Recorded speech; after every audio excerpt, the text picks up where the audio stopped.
Thank you, Mr. Speaker. Ladies and gentlemen of the House, speaking of natural resources, the protection of our natural resources is a tremendous responsibility for all of us. In fact, as everybody knows, that's something that's enshrined in Article 11 of our Constitution, and it's one of the very few places in our Constitution that not only establishes a right for the citizens of the Commonwealth of Virginia, but it actually assigns us a responsibility. And it's not only a responsibility for those who are here today, it's a responsibility that we have to future generations of Virginians. And this year we have a number of bills that will help us to uphold that obligation and that responsibility. And what I love most, Mr. Speaker, is that a lot of those bills are bipartisan in nature, and that's a really good thing.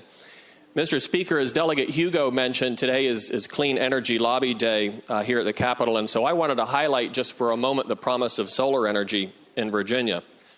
Unfortunately, Virginia is lagging behind our neighboring states, and so, for instance, that state that borders us to the north across the Potomac River is deploying 10 times the amount of solar energy than Virginia. In North Carolina, they've installed nearly 100 times the amount of solar energy in Virginia that we're deploying. We have an opportunity, Mr. Speaker, to change that this year, and I'm particularly pleased to partner with Delegate Hugo and others on a Virginia Solar Energy Development Authority. This is a bill that's designed to take advantage of one of the fastest growing sectors of our economy. It will be an opportunity to look for public-private partnerships and honestly to identify areas where we are having barriers to entry into these important markets. As cited in the Virginia Energy Plan in 2013, U.S. solar industry directly employed 142,000 people.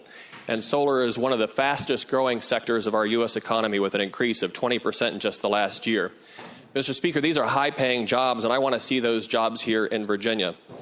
When I think of clean energy, I think about empowerment. I think about the power of clean energy to secure our nation's future, the power to conserve our natural resources for future generations, and the power to unleash just the enormous potential entrepreneurial spirit of the Commonwealth of Virginia. And so, Mr. Speaker, this year we can get this done and we can turn Virginia into a solar energy center of excellence. Thank you, Mr. Speaker.